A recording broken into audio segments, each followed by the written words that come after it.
Hello, dear lurkers. We are back with another episode of the Third Age Babylon 5 podcast. For those who do not know us, we're three Europeans who were too young to watch the series when it aired first. And yeah, we're now here and watching it for the first, the second, and the upteenth time. We're Alex, Layla, and my name is Meike. And for today's introduction question, we thought we'd go a bit more back to our roots of our podcast introduction. As we always say, we're Europeans. And now we're trying to tell you what this means for us. Alex, maybe you want to start? Oh, I'm going to get to start. That's great, especially because there's a small cute cat running around now that wants to get a word in as well. But no worries, we can manage this. We wanted to have one or two main concepts for the podcast, right? And for me, one of the important bits that I wanted to bring in was offering a special kind of perspective, because obviously Babylon 5 is a show that was made in the US for the US, and so a lot of the discussion perspectives we get on it are through that lens, and especially because it's a show that deals with sometimes political topics, with sometimes important cultural topics. This is something that I thought, a European perspective might be a little bit different, might be something unexpected. And especially because there are also some expectations, I guess, in the main audience of the show about how it is seen on an international stage. I thought it would be interesting to, identify as part of this international stage and talk a little bit about it from that lens. Layla, maybe you want to add to the next one? Yes. I think I would start a lot more personal because, I cannot deny that I definitely was born and raised in Germany, and German and English are the only languages I'm fluent in, but I have a family from my father's side that once came from Poland to Germany, and my grandparents were still very much raised in this connection between Germany and Poland. Like, they spoke languages that are extinct today, and they still knew songs and prayers in mixings of Northern German and Polish slangs and everything. And so they shaped my view on a lot of things, and I noticed that more and more now that I'm older. For example, when I'm somewhere in Eastern Europe and in Poland, that did not surprise me because I always knew of that connection. But when I went further to Hungary and so on, I still have these small things, these small cultural things that connect me. Although in Hungary it was a big surprise because I'd never been to that place before and I didn't know anyone before. But it's like small things like food, like how the furniture looks like Easter traditions that make me feel connected. And so for me, I really noticed that my identity is not just a German one, because I am so emotionally connected to things from the East. So I'm always kind of pulled towards Eastern Europe, although of course I also have a big part of me that is shaped by being born and raised here. But yeah, it's more complex than that. And I would also like to add that I really like these big clusters of cultures that try to get along in Europe. And I'm not saying that Europe is like this utopia where everything works out, but I love this concept of all of these different little cultures that have so many big conflicts with each other that try to get along. I think that means a lot to me, especially with my view to my part of my roots coming from the East. Yes, that's how I would put it. Yeah, well, and then lastly, I will put my bit in. I have to say I don't really have a connection with all this patriotic national stuff, because I have the concept in my mind that it's lucky, and that it's luck that decides where you are born. It has nothing to do with you as a person. A biological side with your parents, okay, but that's it.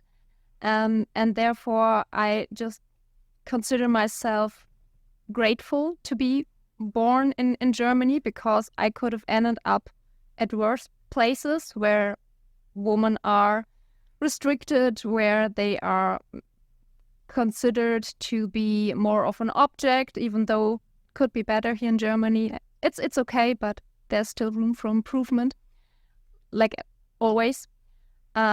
So yeah, it's not a concept that's working for me. So considering it in a bigger space, a bigger place like Europe, is a bit more fitting and it's more like a little direction for those who might want to put where my thoughts come from, what kind of cultural background I was born with, even though it's not as deeply connected as others might consider it where they were born. And I think for all of this shines also through this idea that when we speak of Europe, that's not necessarily talking about the project of the European Union or something like this, but just more broadly speaking, the sort of cultural sphere and, just the kind of background that we bring with this. I think in the first episodes, we also put a big emphasis on the backgrounds that we bring to the table, just so that people can kind of follow where these perspectives are coming from, because obviously even among us three, these are three pretty different viewpoints that we take. Also, nobody is going to have paid attention to any of this because there is this little cat that decided this is the moment to really shine, and now she's sitting here and she's getting a little bit grumpy. Yeah, she bit me, but I listened carefully still. At all, this was a very nice way of putting it. I think this will illuminate our introduction a little bit more. Yeah, well, this different kind of introduction round is actually rooted in our today's episode we're talking about. It's titled Eyes. Well, anyone in for doing the summary part? Because I think I'll botch it, because I'm not really sure how to do it this time. In that case, I can jump in, but we will keep your transition there in there because it was very good. And these questions of patriotism and loyalty also come up in the episode we are talking about today. It's Eyes, where two officers from the Earth Alliance come to investigate and sort of scrutinize a lot of adventures that our crew has had throughout Season 1. I would almost expect it to be a clip show, but we don't really get to see many flashbacks to everything that's happened. There's just a lot of callbacks that I think we are going to talk about. All the while, Lennier's going on a very different adventure as he embarks on the mysteries of the fuel injection system and everything else that comes into building a motorcycle, which he sees as a wonderful lesson in Earth history, which it honestly probably is. It's a great act of cultural exchange that we are seeing here. Okay. After first impressions, as always, it's Meike's duty to bring us into our first impressions. So what do you think about this episode revisiting so much of Season 1? It was nice to get, I mean, we have a few name drops there. We have the accidents that happened earlier mentioned. But I really like that we don't have, like, the audience isn't treated like an idiot. Oh, we have to explain everything that happened in the last episodes from episode 1 on. There are no flashbacks. There's no bigger explanation. I mean, with Charles Marion at the beginning, it's just, we would like to have a bit more security considering what happened on her last visit, and that's it. There's no big explanation of what happened. And I really like this because on one hand, those who watched it will know, or at least roughly remember, there was this person and obviously something went wrong. And it's not necessary to explain what happened. But just for those who, I would always say, almost say dutifully watched every episode, it's a bit of an Easter egg. It's a bit of well done. You remembered this part, and it's like finding an Easter egg in a game. I would kind of put it. That was the biggest part that really rang the bell for me. On the other hand, it was a bit this bad guy dude. Frank's was his name, I think. Oh, his appearance, his style. It was just another Nazi bad guy. He didn't fool you as like just a jovial businessman in the beginning. No, it's just I mean, I wasn't. I was a bit surprised that when they said, "Yeah, we're Earth Force and we are here for investigation."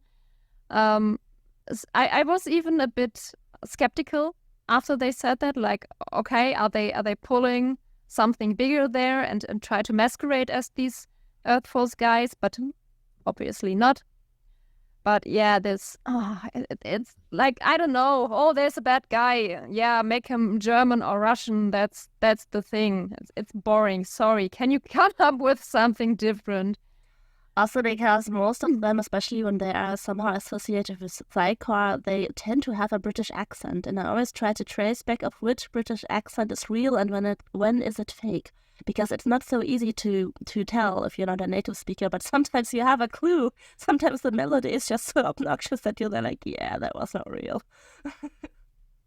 Yeah, well, if we branch this whole language style, I mean, sorry, but if I see especially English series and there are different languages put in it, almost every time. There are really rare cases where I sit there and think, this sounded authentic. This sounded like someone really tried to imitate the language how a native would speak.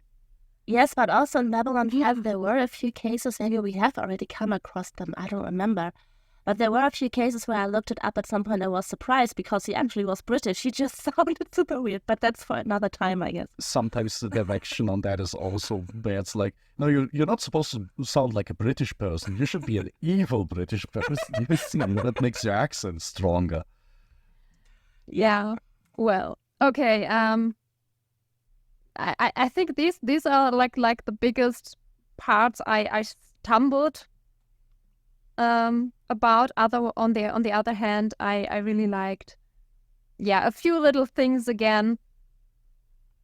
And yeah, if you don't have anything to add, I would say we go there.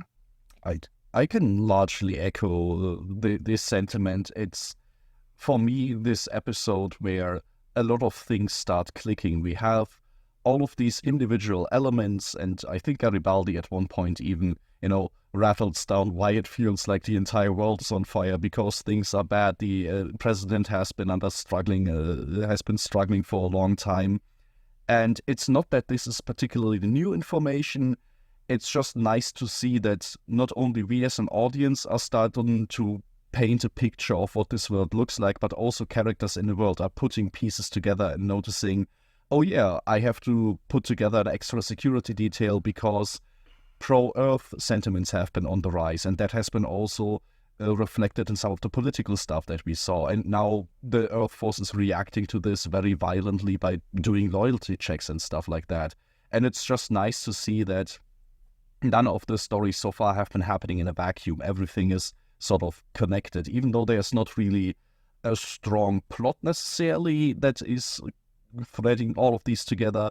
There is this sense that the world as a whole is moving in a certain direction that we can follow. And I completely agree on the bad guy of this week. He is very much over the top. He reminds me a little bit, not so long ago we were at the Stasi Museum in Berlin, and which I would think is kind of the internal investigations equivalent of Eastern Germany at its time, just a more, focused on the entirety of civil society. And a lot of times there were, examples for the disguises that people used where you can very clearly tell they look like caricatures because, of course, they are also meant to be somewhat intimidating. Like, it's sometimes good if people notice that they are being followed and stuff like that. And this is very much what Colonel Benzane felt like to me. He's not really trying to disguise himself. He's more trying to, let people know that he's on their trail. And he's a very over-the-top character when it comes to that. Yeah, I mean, my first impressions are... Yeah, sure. Over the top, yeah, not just him, but also his associate. We can talk about the scene with Ivanova where he's standing in the back, and yeah, we can talk about that at some point. But yeah, I have to admit that I never really noticed that this was such a clip show flashback episode that was never so much in my mind, actually. And yeah, I mean, in the broader picture, of course, it's interesting that they come from Earth and what that means, but I was not, in the main plot, I was not super invested. I have a few moments, especially with Ivanova, that I really enjoyed. And yeah, I just love Lennier and the motorcycle. It's wonderful. But once again, these two plots, I remembered both, and I had not in mind that both were in one episode, actually. And I had in mind, I always feel like Lennier and the motorcycle should be far, far much later in the show, but it's so early and it already works out so well. Yeah. I think it just also speaks to this idea that we already feel, at least I feel, fairly invested into the characters at this point, that it feels like I can get behind Lennier and Garibaldi having this bonding moment, because for both of them, I kind of have this idea of what kinds of characters these are, and Garibaldi as kind of the hard-boiled detective cop type, and then Lennier coming from his temple. Those are two character archetypes that you don't usually see interacting in any kind of way, so that they find this common ground in building a motorcycle is just great.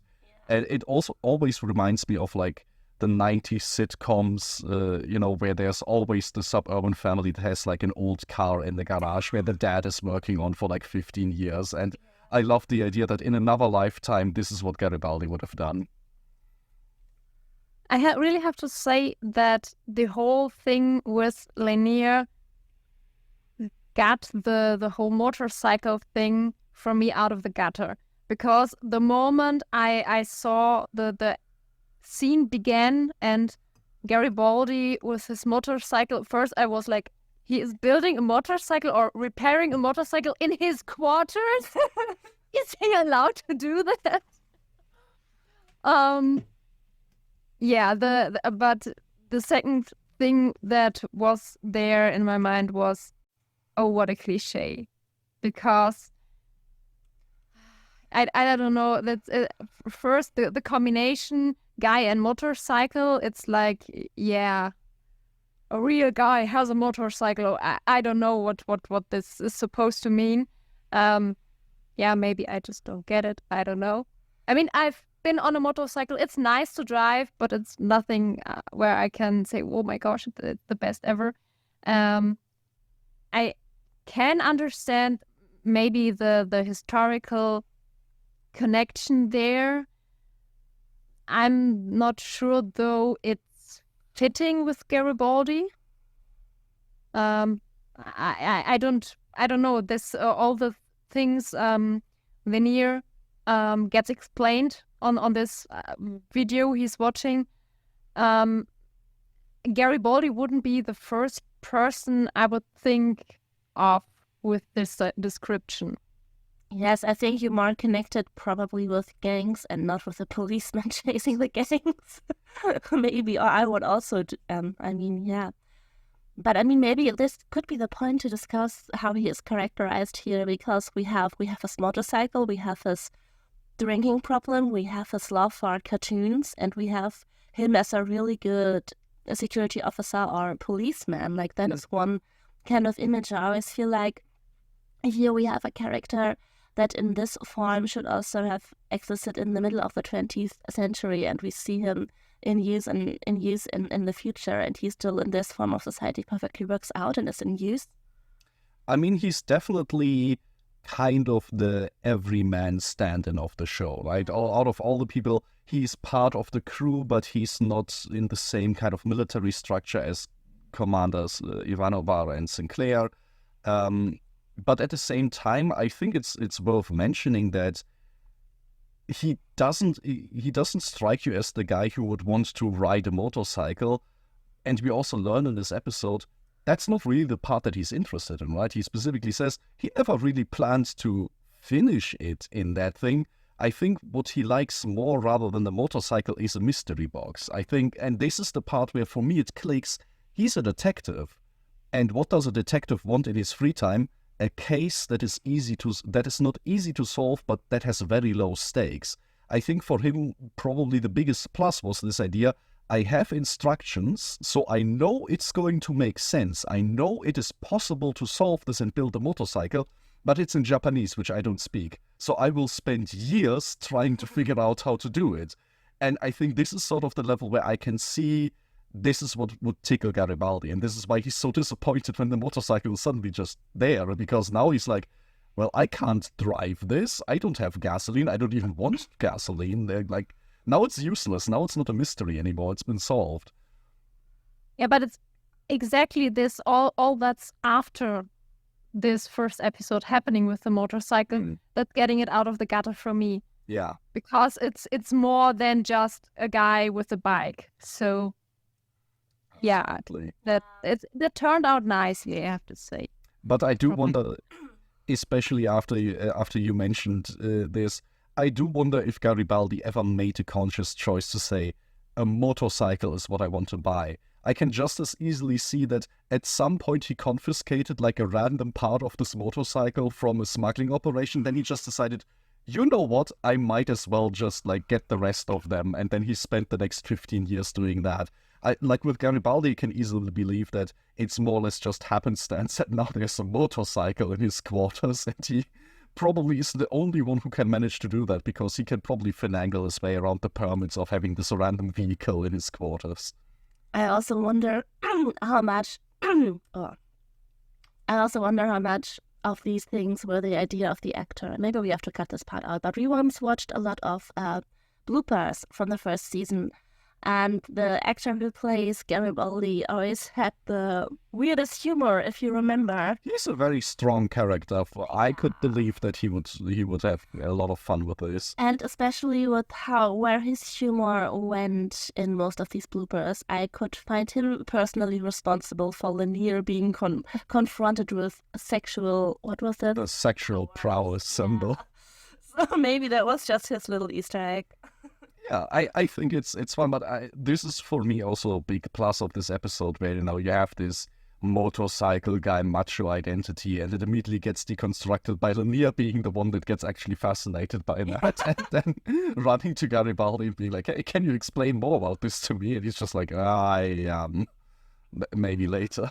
But now that we are in this plot, actually, this scene where they both are on the motorcycle and they drive through the hallway, and then Ivanova and Sinclair see that and are just like, yeah, well, it's just holiday. Yeah, that just totally sums up Babylon 5 for me, actually, and especially that now where we in this other plot start to worry a lot about Earth, and we see Earth. I mean, even in our new evil mastermind of the week, we still see Earth shaped by the Minbari War. Like, they have this discussion on who was braver, and this war just left so much a trace and so much we see that a lot. And also when we see how Babylon 5 continues, just this image of a human and a Minbari on this old human technology driving through the hallway and having fun, that is just, I don't know what the place Babylon 5 was built for, I guess. So that just, I don't know, super, super nice, just sums up the purpose of the station or the goal,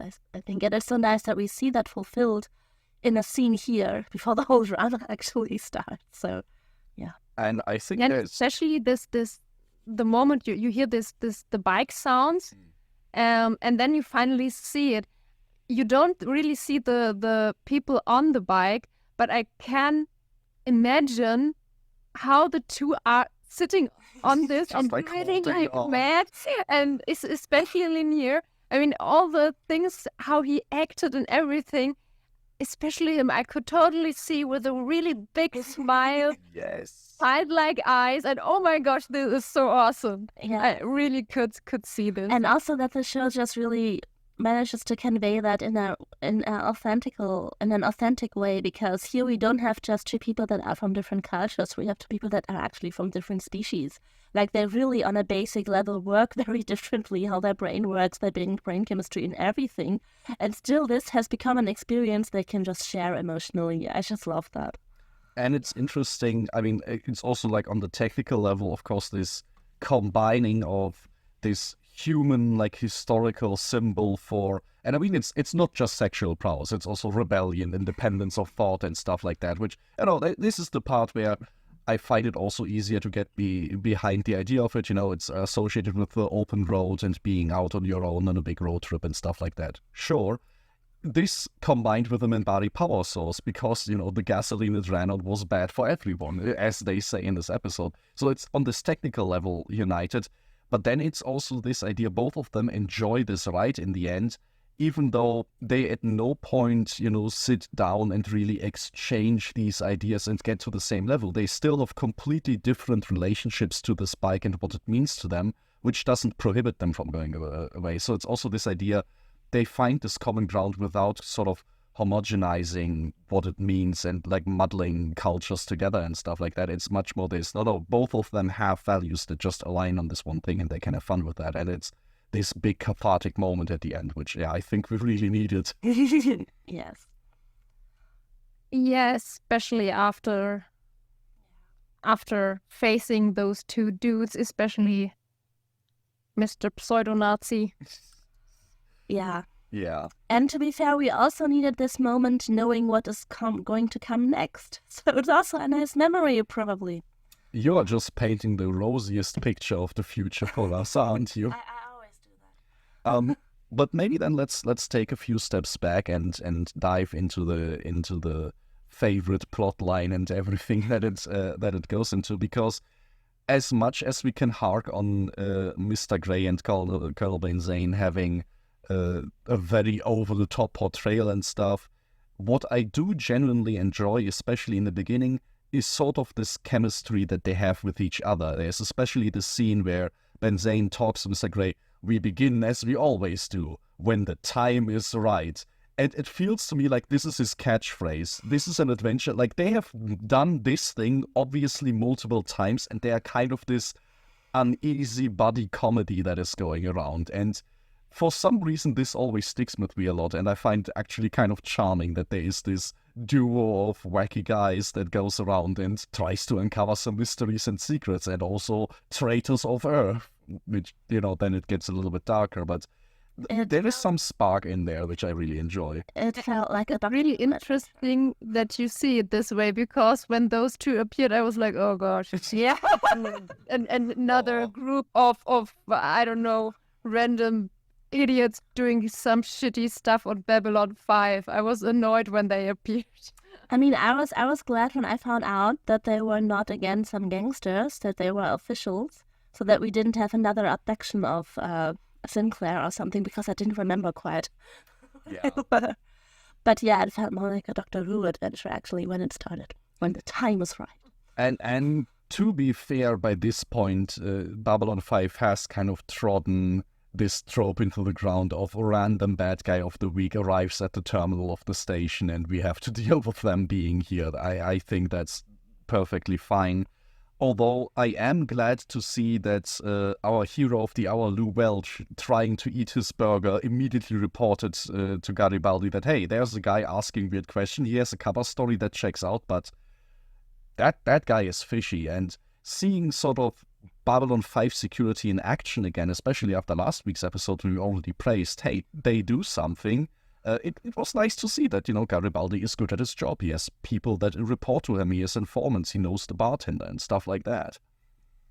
Yeah, but also that this random security guy is acting and not like just shrugging it off. Oh, yeah, weird guy. Doesn't matter. I want to eat now. That's, yeah, it just feels right. I mean, if this would be, another dude just putting it off and ignoring it, it would have been rather annoying. Yeah. Because it would have been, just because someone didn't do his job again, something is happening. So it was, nice to see that the mechanics of the different people are working on Babylon 5. Yeah, and I also... I like that it kind of gives us this balance of, on the one side, it's working, on the other side, people don't act like they know they are part of this episode. Like the entire cover story that these guys from Earth made up with, that they might be people looking for a military contract and stuff, our characters even point out, it makes sense in the context of what's been going on recently around the sector and such. So it's this interesting way where we see the plot developing, but nobody is making massively stupid decisions. Like, the guys come on board with covers that are good enough for what they want to do. The security is good enough at figuring out what's happening. And then we also get this reveal fairly early on, and it feels like it doesn't feel like the episode tries to set up a big mystery for me to uncover, where I just sit there and be like, I saw this like coming from 5 miles away that he was going to be a bad guy. It's more like, this is the motions that we go through, and now here we are, and now the actual part can begin.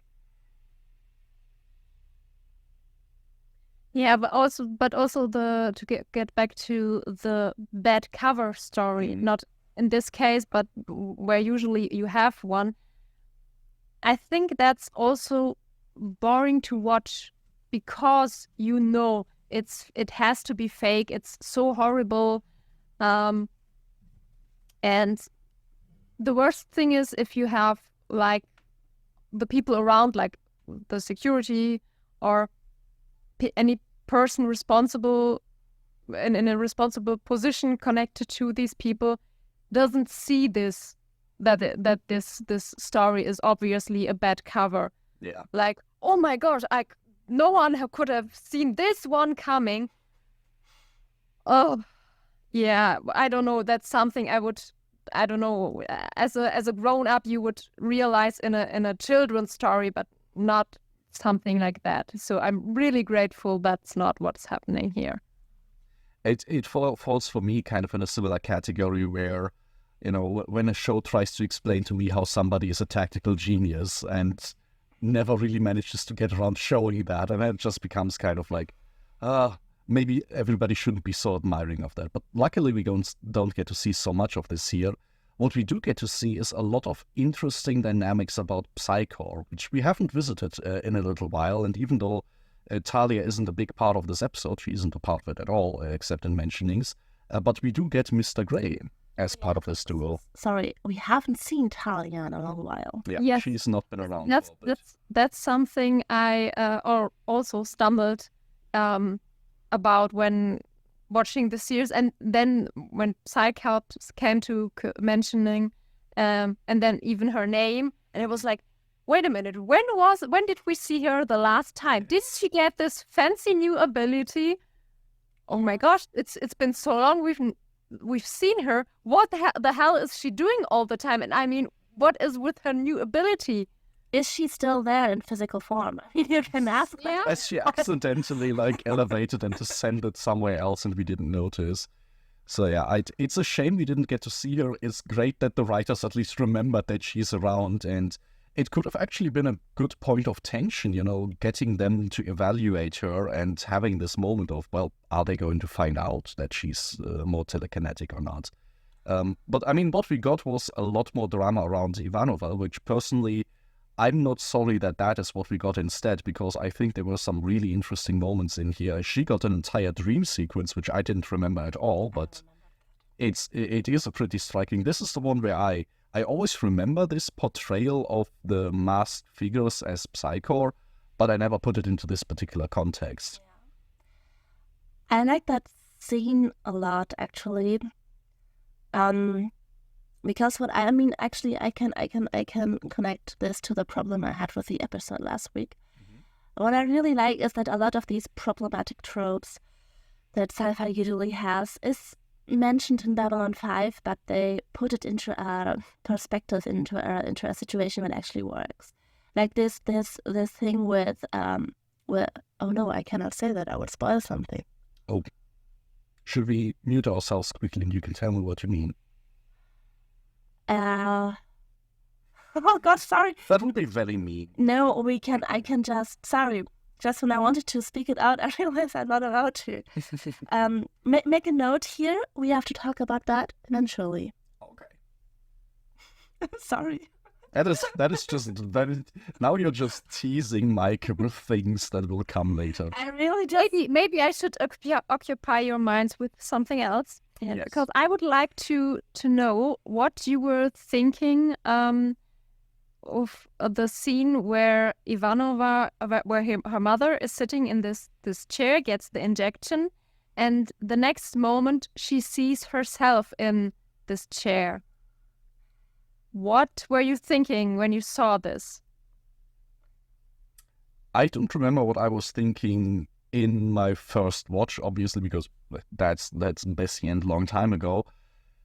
But I mean, in the context of this episode, it feels for me like it's her mind running through the scenario that she even openly talks about. Psycho might be running anything else, but not my life yet. I think for her, it's kind of this idea, Psycho, ever since she was small, has been a big part in her life. And Ironheart talked about how it's getting more control over the government and stuff. So I feel like she's, in this sense, thinking about, okay, when I was small, latent telepaths like my mother were being forced by the core to either join or take drugs or be in prison. And now they are taking more and more over. So when will I be in the same position? And it feels it's right now. Now Earth officers are coming here with the Psycho telepath in tow, and they're telling me submit or go to prison or give up your career and something like that. So it's maybe this idea, oh, there's this conspiracy happening that's encroaching more and more in my life, and I'm starting to feel like I'm in the same position. I really thought about what she told us in this episode, that she kind of shared these most intimate thoughts with her mother when her mother was in her mind, and that she felt like that is something that Psycho is not allowed to touch on, so that she has this big secret that can be bigger or can be just that, we don't know yet, that she definitely needs to keep safe from that experience her mother had. I like this thought a lot because she also talks about, she shared her own mother's love with her, right? But now maybe this is also this idea, she also shared the pain, of course, because she was living with this woman for a long time when she was under these influence of drugs. So maybe it's also her sort of reliving, because she literally had those same feelings, felt those same feelings. That would be horrifying, and a good explanation why she's so traumatized by all that. Yeah, what did you think? I have to admit, I'm a bit intimidated after hearing what you was thinking. Oh no. Because I think that it's partly because of the things the Grey said before, I think. I hope I'm not mixing up. I think they had this little chat, Grey and Ivanova, about what he wanted to do before he became a telepath. Yeah, where he talks about always wanting to join as a pilot and not getting there. And yeah, exactly. And then that this thing that his powers came out and he had to join Psycorps.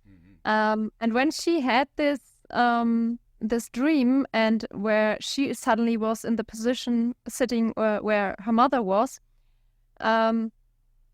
my creative mind was thinking, oh my gosh, how maybe she is scared that they somehow find out that she is a psycho, or a telepath herself. I mean, especially after hearing that story, there's this idea like, what if she suddenly has these powers manifest as well? Yes, or also, I mean, we are not so, especially if you've just watched these or a few episodes, we're not so safe in the world building. Is that even a thing? Can a telepath so easily just give you their own feelings, or is that something you can only receive when you have a small ability? We don't know that yet, I think. I think it was never fully explained, so that's definitely something to look out for. But that's a cool theory, definitely. There is also... That's where my mind started, and then already plotting something like, oh my gosh, if she suddenly has this ability and now she has to hide it because she knows through her mother what would happen to her. And I mean, remember that in this episode, she notices when Mr. Grey scans her, right? Yeah. Like in the restaurant, she takes note of that, and he is visibly taken aback by that. He's like, wow, you noticed that. So there's definitely the sense like she has some level of intuition there. She has, at the very least, experience of living with a telepath. So it's not too much of a jump to get to this conclusion. Like, at least in her own mind also, what if there's something more to it? Maybe something that even she herself doesn't realize or doesn't realize yet. That would be terrifying, especially if she's now living in a time where she's more and more confronted with situations where this might come up. If really legislation is moving in this direction, that suddenly people can scan her, which previously was never an issue. Yeah, and it especially with her, no, I don't want this. And I mean, personally, I can totally understand this. I wouldn't want anyone going through my mind, no matter how superficial it would be. But yeah, it kind of fit in with this idea of mine, and yeah. It's a really cool connection to draw. Yeah. But like you say, even without any telepathy involved or hidden abilities or such, there's obviously also just this very mundane argument here that there is a right to privacy, and somebody, especially in her role, who has sworn an oath of loyalty would be horribly insulted if then somebody comes up and has to like double check that. Like this is not how things are supposed to work, and this is one of the many cases where our European perspective maybe is also a little bit different, because here in Europe a few years back there has been massive discussions about governments spying on their people, data security. Like here in Germany especially, like up until a few months ago, you couldn't really use Google Street View in Germany because we had very strict laws that permitted people from just taking photos on the streets and stuff like this, or companies like Google taking photos of streets and publishing them on the internet and stuff. So this is definitely something that this show talked about 30 years ago, before this was such a big public discourse as it is definitely today. But what I also thought about is this thing that Ivanova definitely is to a certain degree traumatized by what happened. And I mean, if we leave out all of our theories on why she may not want to be scanned, she also definitely does not want to go through that experience again. And I think we more and more nowadays live in a world where we actually take that seriously. I mean, there are any kind of procedures or even medical procedures that not everyone can just easily go through with. And that is also just interesting to see that in action, because she always seems tough. She always seems like super determined, but there definitely is like some kind of block that is just there. It is just a part of her, which is also, I think, for herself always an interesting conflict. See that the career she has so far, the attitude she has, and then there's this thing that is just, she would throw away that career just to not go through with it. She even calls it a Russian ending, I suppose. I love that totally, but she says, oh, the Russian ending, I should have expected that. I felt that. So, yeah. And I mean, just as a piece of character writing, I think it's a very good episode for her, because this is definitely one of the most vulnerable moments that we see here, especially when she just wakes up from the nightmare and we see that, like, in the makeup and everything, like, this is her lowest point. At the same time, she remains in control all the way through, like, up to the point she will end her service with Earth Alliance on her own terms if it is necessary to protect her rights and her like just herself from the trauma that she's going to live through again. And no, I think it manages to show her at this most vulnerable point, and at the same time completely maintain this idea she is this very strong character that we saw and that we continue to see. Unless you, Meike, have something particular on that point. I would have gone over to Gray, since we already mentioned him a few times. Because he is the telepath. Okay. Because I have to say, I really like this character. I mean, I have to scratch out the beginning part where I just thought, oh gosh, stupid people again. But the way he behaves is completely different than we have seen with any Psycorps character or maybe even telepath so far. He is rather open, direct with his approach. What I really like, because I don't think, just get to the elephant in the room and maybe everyone can start feeling a bit more comfortable. And the only thing was when he talked about what was his dream before the Psycorps stuff, I wasn't really sure at that moment if that was real. On one hand, he was rather emotional, which is also something we didn't really saw. An emotional telepath felt a bit like an oxymoron. And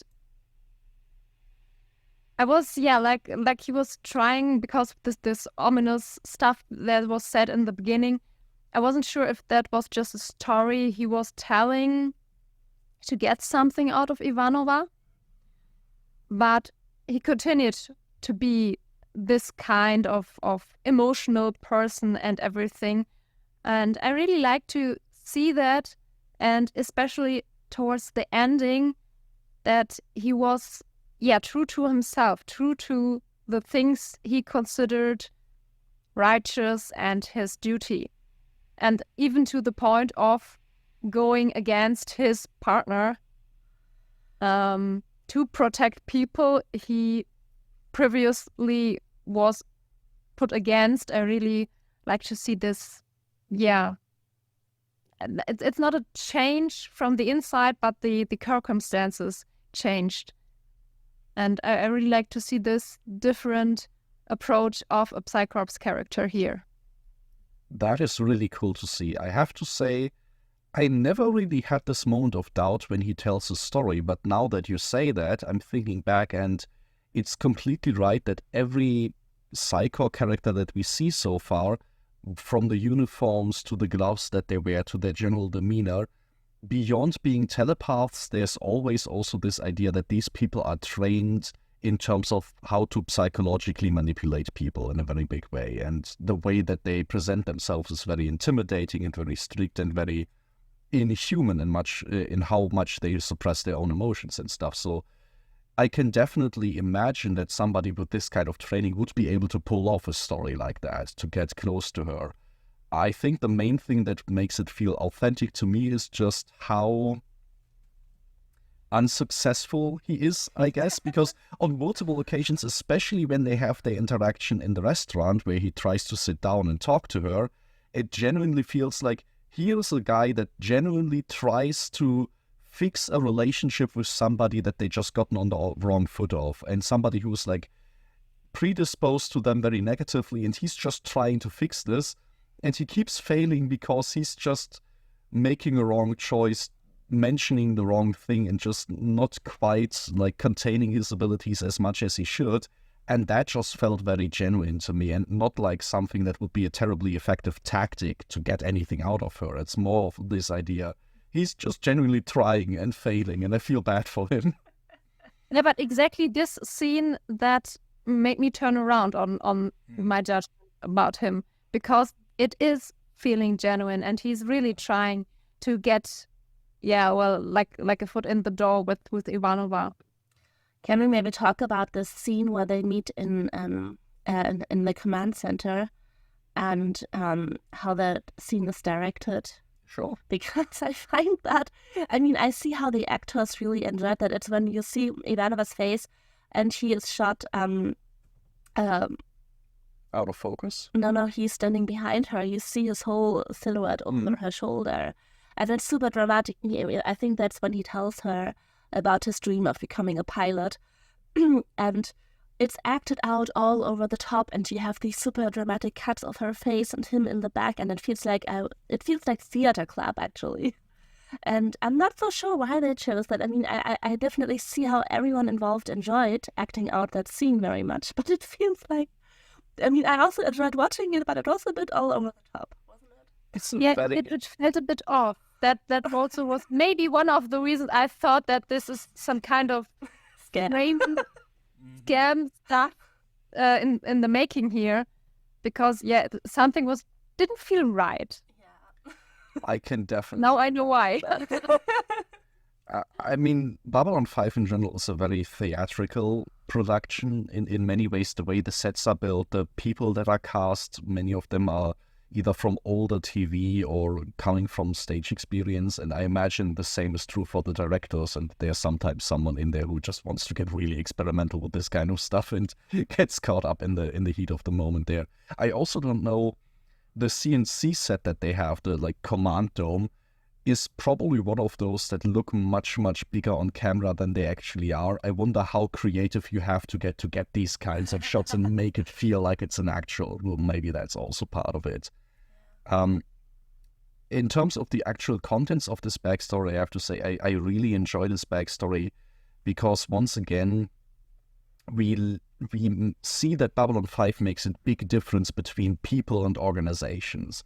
And that is always like highlighted a lot. Like we are in general skeptical of Earth Force in general, but then there's our characters who serve Earth Force who are obviously, you know, the people that we see as the crew that we want to identify with. And this is the first time we really get to see the same with Psycho, where, you know, Mr. Gray himself says, you know, you probably don't really know anybody who is in this organization. And for him, it's easy to tell that the reason he is so loyal to Psycho as an organization is also because he wasn't brainwashed as a small child like Talia maybe was or something like that. No, he just always wanted to be part of something bigger. He wanted to join up with the military and couldn't, and now he has a substitute for that, which is a great way to secure somebody's loyalty.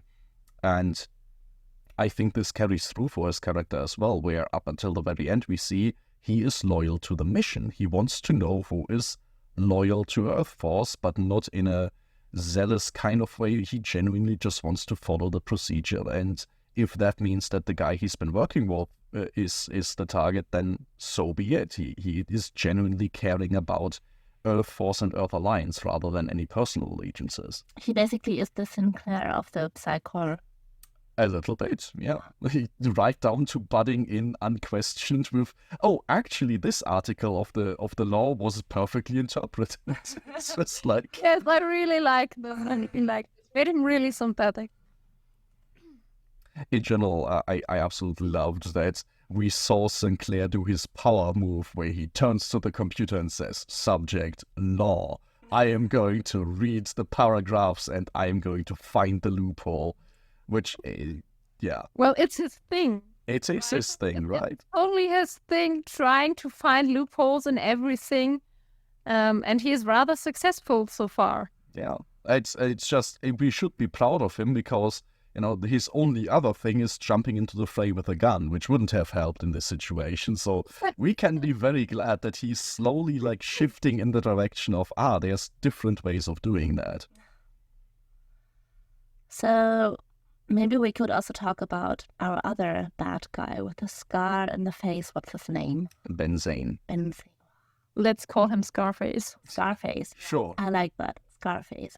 With the, I would assume a fake British accent, but I'm not so sure. Babylon 5 has tricked me there many, many times. But it just sounds weird. I'm sorry. Anyway. Yeah, it's his voice also that really sounds strange to me. Yeah. It's this, I don't know, really kind of deep, but it's something just seems to be missing there.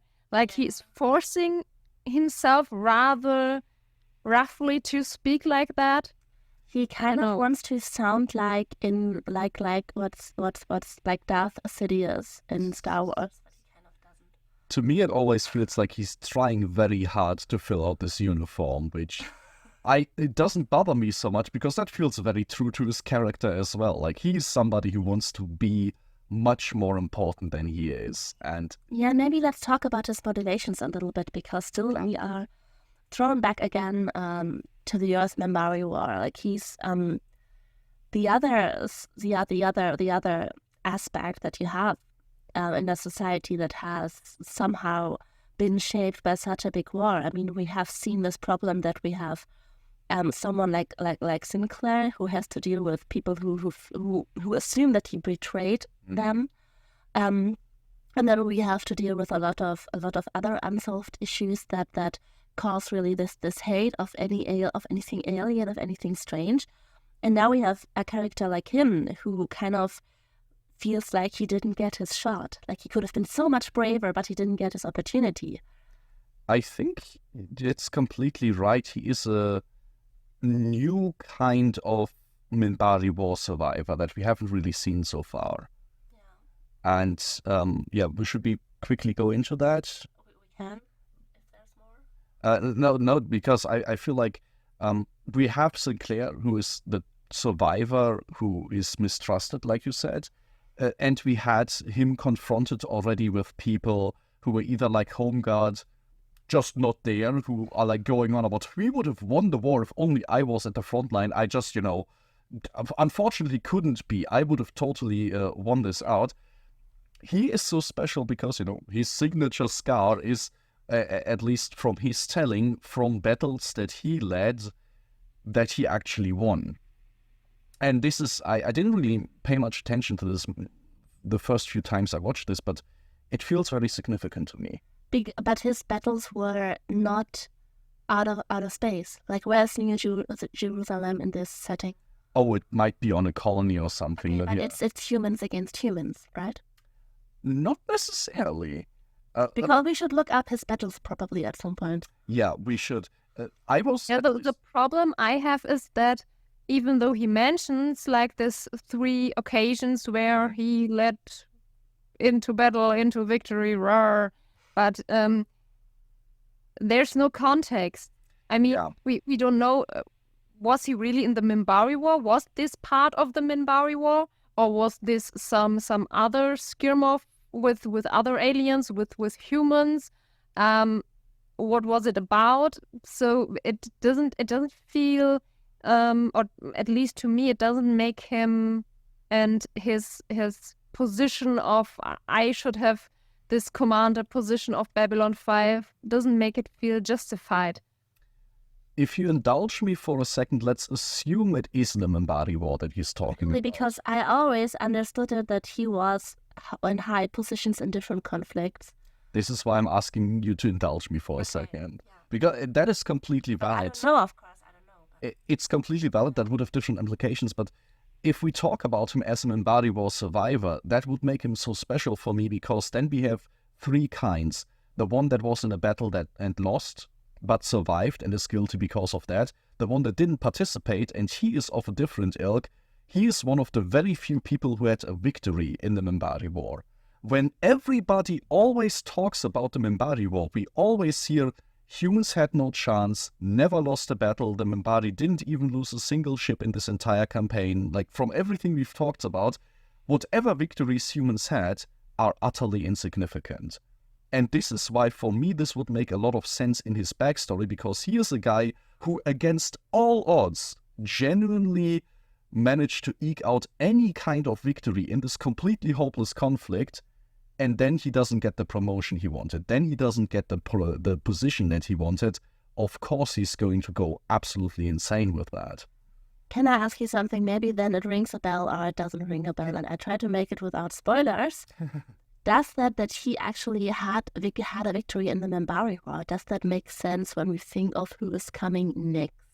Yes, because we know that there were genuinely engagements on the ground where humans sometimes managed to capture Minbari, kill Minbari, and do that stuff. It's just that in space they stood absolutely no chance. But it's possible that what he's saying is actually true in the context of the Minbari War.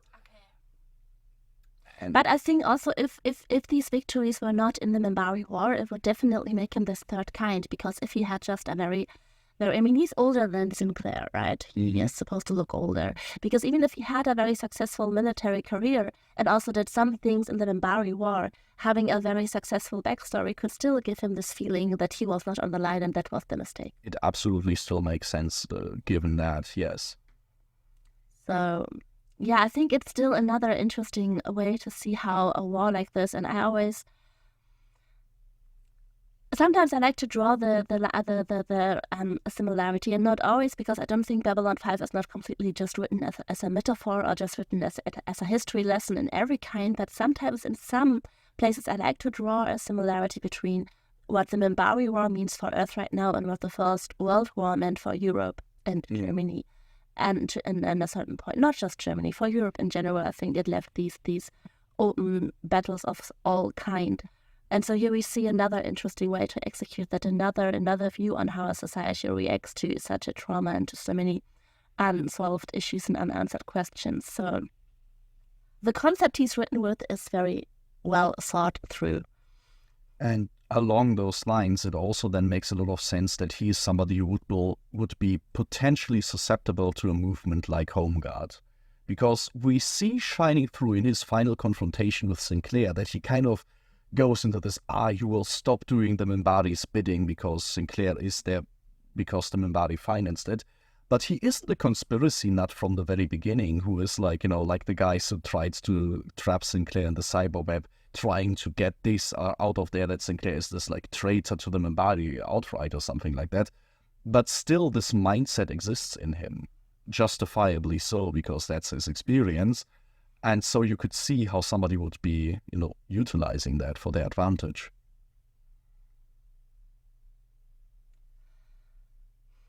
I feel like we talked a lot and kind of cut Meike off for a minute there. So if you have anything to him, or maybe just nothing, maybe just make fun of his scar.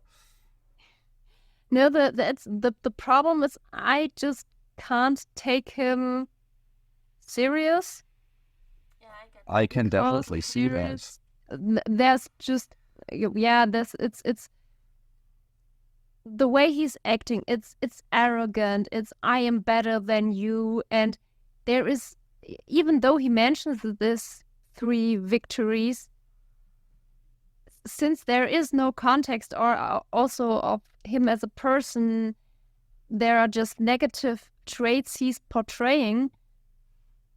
It feels, I don't know. If I would watching an anime, I would have this chibi caricature jumping.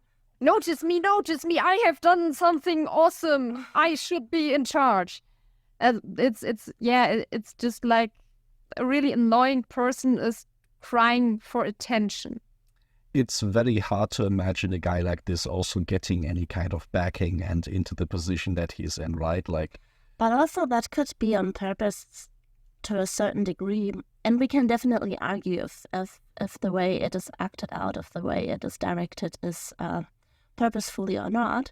But now that you say that you cannot imagine him getting into an important position, maybe this also shows how someone who was once successful, who was once on a better and more successful way, can be broken by such a trauma. And now you definitely have these failed existences that kind of try to find a place in society again, but that has been transformed by this experience. And it's difficult because they kind of cling to this thing of the past.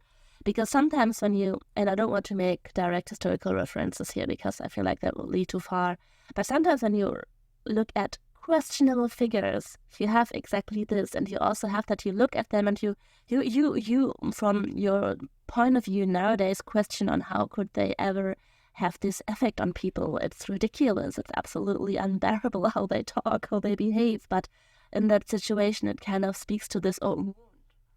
I mean, ultimately, we have Garibaldi saying people like Benzane thrive in an environment like this. And the environment he describes is, for example, you have a president who has been under fire ever since he got elected, because for some people he's too extreme in pro-Earth, and for the people he was pandering to, he's not extreme enough pro-Earth. So which kind of leadership would get somebody like Benzane in this position? Somebody desperate, somebody who's just scrambling for any kind of support and is utilizing that. Maybe that's the problem. This whole, we are always on Babylon 5. We have this little space where we're kind of comfortable with because we get the most information about and the characters and the people living there. Our informations about Earth, about the other colonies are really, really small compared to that. And we don't really have a grasp around how it's to live there, what is really happening. I mean, if you hear like one-liner or there are, I don't know, something rah-rah is happening there, then it doesn't have the same weight because it's, like on a side note and there are emotions lacking and it doesn't have the same impact. And therefore, maybe that's the reason why Zane doesn't really feel authentic and real to a certain degree for me. I can definitely see that. And this is completely fair to say. It's not like I want to fix this necessarily. But if you want to, we can talk about maybe sitting down for, also we three, sitting down for a little special episode where we take a look at the Earth Alliance fact book that was brought out. We can curate this to a point that it's not spoilery in any way, but if you want to have like a broader understanding of what is Earth like, what is Earth history like up to a certain point, there exists extended content for that we can take a look at, which especially for somebody like Benzane, if you want to know more about New Jerusalem and what happened to Israel and this kind of stuff, we can fill out those gaps. And it will obviously make your experience with the show a little bit different. It won't fix something like this in the episodes themselves, but it might be an interesting extra perspective to take. So if you're interested in that, we can definitely do it. How about we do it that way and ask our dear lurkers for their vote? You are giving them so much control over your experience with the show. I like it. That's a very good idea. Yeah, well, they will be the ones to decide if I have more work to do or not. I mean, it won't be more work for you. We will definitely do the bulk of the homework for you and then just present you basically with a nice PowerPoint presentation with all the pretty pictures, and we can make scans of the book and stuff for that. So you get a full-on cinematic experience with this. That will be a fun thing. You mean the university experience I am missing for so long? Yes, we are going to do Earth History 101 from the 26th century backwards. Very good. There will be a test in the end. For you and the lurkers. Okay, that's fair.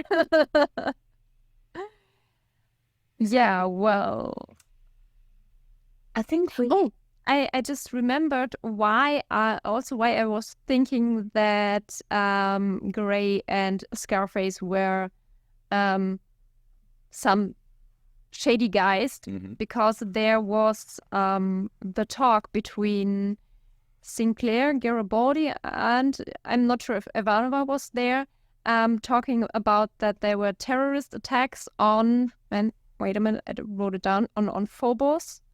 And the whole weapon embargo stuff for Mars and things like that. So it kind of felt like, oh, we dropped this here now, and then the guys are here. Yes. Which, I mean, this is the part where the idea of them having a cover story for military contracts makes sense, but then also it makes sense that our security is suspicious of them.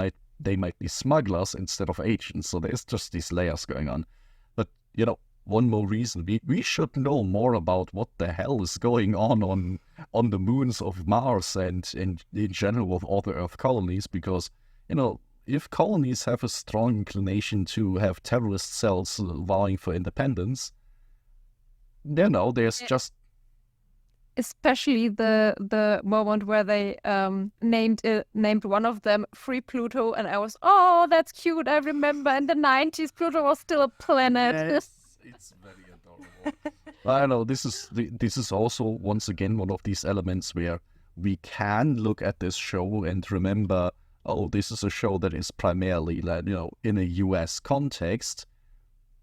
Typically, in many stories, these kinds of audiences tend to favor the colonies in this kind of setting. So the idea that we are following a bunch of Earth Force characters that are trying to keep colonies within the Alliance, that's kind of an unusual perspective for us to have. Wasn't Sinclair born on Mars? He is a Martian, yes.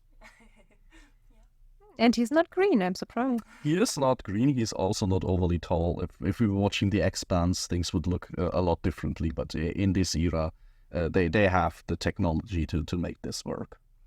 Well, I usually have to be the one being sad and realize that there are so many actors being smaller than me. It would be very hard to cast you. We talked about Benzane, we talked about Mr. Grey, we talked about the trauma that they inflict on Susan Ivanova.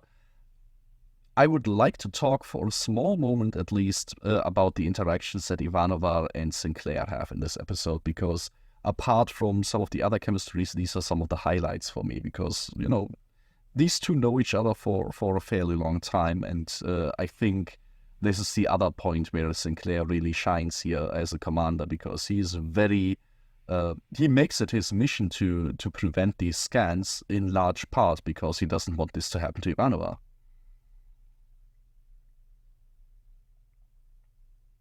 Yeah, that's very good. I have to say, I equally saw the interaction between Ivanova and Sinclair and Ivanova and Garibaldi, because both of them are supporting, like, come on, not alone, we can get there through together, and it's really this friendship feeling coming through on both sides. Which I really like to see, especially since there are a lot of interactions. I don't know if it's a more modern thing, but there are a lot of times when I see series and you have this kind of interaction and it feels like there's something sexual in there. Like, the scenes where, oh no, actually they are best friends, but the scene is framed in a way that, that's where fan fictions are born, I think. And it's totally not like this. It's like really on a friendship base, on a best buddy base, they're talking to each other. And I think this is really helped also by the fact that it's not that long ago that Sinclair was with Ivanova when she was grieving. It feels very much like they had a very familiar bond in that situation. Like when he calls her by her first name in this episode, and so there's nothing romantic that I associate with that. That is much more, I don't want to say fatherly because it's also not quite it, but it's a familiar thing. This is somebody who is just with you through everything and just leaves no doubt.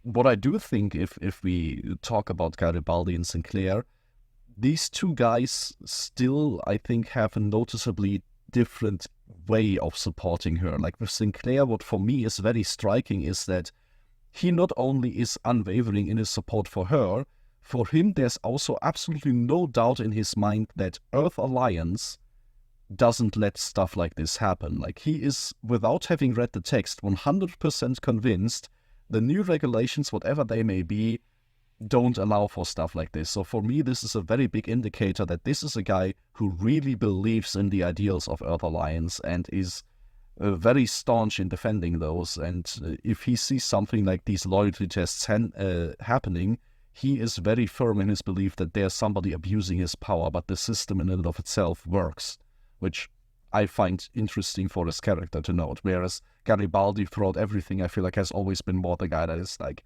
not really that trustful of the government, and is more like, we are going to get through this, and if it means that I hide you as you like flee the station in the shootout, we can do that as well. Yeah, and I mean, what would it look like if he has a drink with Ivanova? He will just have his water and she has like shots next to him and he just watches, fully experienced on that. I mean, I have friends who do that, who stop drinking and are like, yeah, I can watch you just do it, but yeah. But now that you mention it, that was such a, once again, very humanizing moment. I think, Meike, you highlighted this in one of the early episodes. He wanted to go out with a drink of her, and he just forgot, because he is the chief of security. There's a million other things to do, which is really bad that he did that. A massive fight came out of that, but it makes him so human, and it's never like, oh, it's his fault, and now she doesn't like him anymore because he betrayed her or anything like that. It's just like, no, he's very busy, and stuff like this just happens sometimes. But everyone is always busy. It's so frustrating. It comes with the territory of running a space station. My guys don't have space stations and still. Don't give them a space station.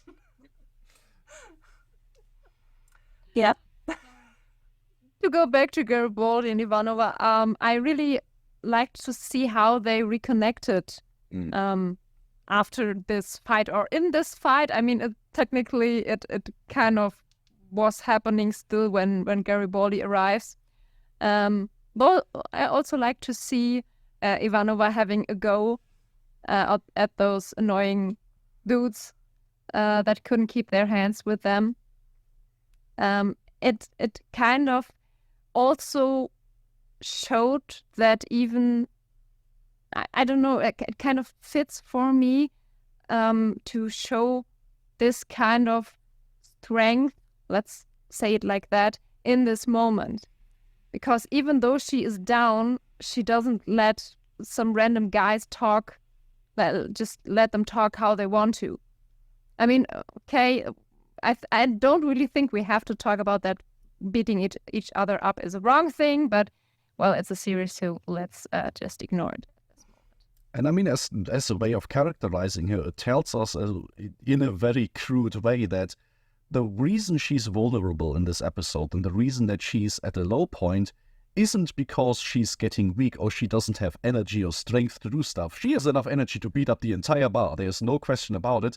The problem is that her kind of strength can't solve the issue that she's in, and this is what's giving her the problem. So it's a nice way of illustrating.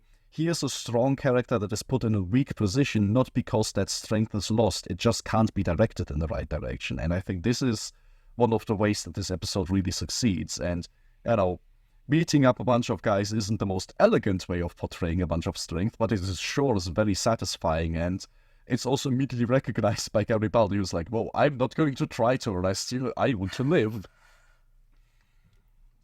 Exactly. Okay, I think that wraps up very therapeutically that line of the story.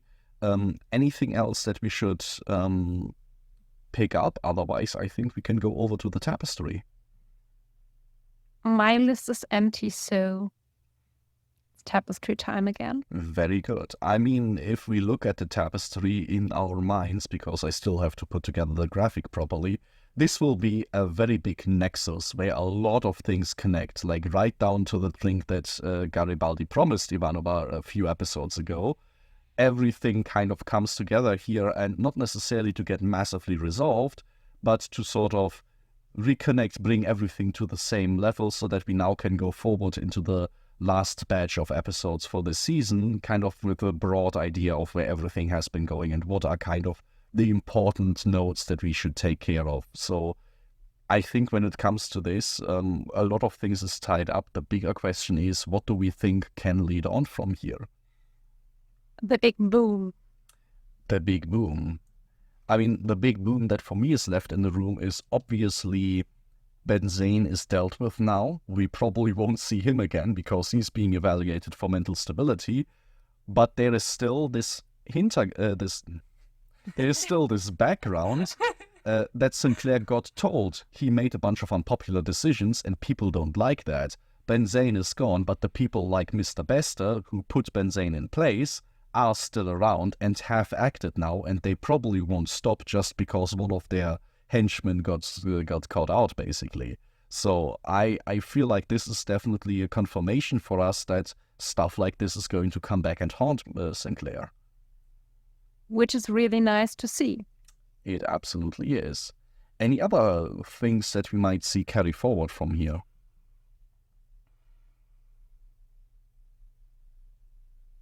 I think the other big candidate is, of course, Minbari human relations, right? We see that on a personal level that these are mending, the war is still unresolved. We see that Delenn is very busy, which is why we don't actually see her in this episode. So maybe this is a hint that the aides of our ambassadors will get a little bit more to do. Like maybe we will see Lennier actually representing the Minbari Federation at some point, and I can imagine that he would make some different choices than Delenn would, so that could be interesting to see. Maybe Natoth will have a reappearance. I would love to see that. And of course, Talia. I mean, isn't it interesting that Susan had her so active in her mind? I mean, of course, she was dealing with telepath and that reminded her of her. But still, I mean, they had a few interactions. She tries to avoid her and it was so present in that scan. Like, it was a surface thought. He wasn't going deep. He was just accidentally catching something. Honestly, I would take this as a hint that they aren't just dealing for a few times that we see in the show. Because with what Talia does on the station, dealing with like negotiations and such, I imagine every time somebody needs the commercial telepath for a diplomatic interaction or such, somebody on command staff has to approve that, and it's probably Ivanova more often than Sinclair. She has to deal with all this organizational stuff. So maybe this is a hint that, all of these characters, also when we don't see them on screen, they do stuff, they interact with each other, and there's definitely something going on there. And not to mention, Talia is the ever-present telepath on the station. Yeah. So it's like a bit of a Damocles sword over her head. Not only the telepath, also the representative of Psycho, right? I mean, it's notable, nobody batted an eye at the idea that a company representative might come to the station with a telepath that was hired by the company and not wearing the full-on Psycho uniform. So I think we can expect there are many more telepaths around in general, but she is the one that is officially there from Psycho, so that's got a sting for Ivanova especially. Yeah, but still, I felt like that thought was very strong. Definitely. It definitely had more to it than just an association. Certainly, and we will see why soon. I mean, hopefully we'll see Talia soon, because, she's been missing for a little while now. Even Kosh had more screen time up to this point, I think, which is unusual because he's not even leaving his suit ever, so. Yeah. In that case, I think we already have our outro question. Should we give Meike her history lesson or not? For anybody who wants to have the more precise information, we would be working with the Moon Goose books, mainly because these are the prints that I can get my hands on. There are other versions of the lore that exist in other playbooks and stuff, but in broad strokes, we would give you sort of the general sense that is the through line for all of them. And of course, we would also draw a little bit from the Telepath series of the novels and some other things like that. So this is something that we will give to the poll, and of course we always appreciate people writing in for this. Yes, if you say we should not do it now or we should not do it too soon, and you think we should still do it before the show is over, maybe write into the comments when the perfect moment for a history lesson is, in your opinion.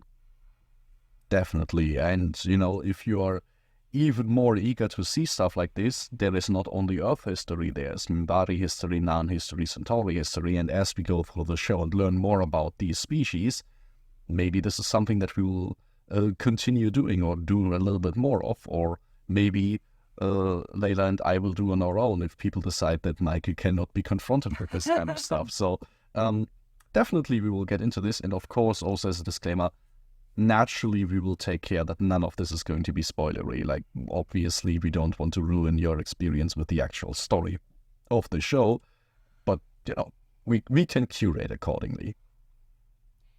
So maybe we should let everyone know that not just will this poll be everywhere we've been telling you up until now, meaning Instagram, Facebook, Twitter, or X, but maybe Layla, you want to say it since you put in the work. Oh yes, we do have a Mastodon account. We are on the standard server Mastodon Social. We are the Third Age podcast as always. Yes, we will practically use it the same way we use the Twitter account, I guess. We will just update everything there. Maybe sometimes, if I have the time, it has a little bit more of my handwriting, so I'm not more spontaneously posting whatever I want or find interesting about it. But yeah, it's definitely for anyone who's annoyed by Twitter. Visit us on Mastodon. Yeah.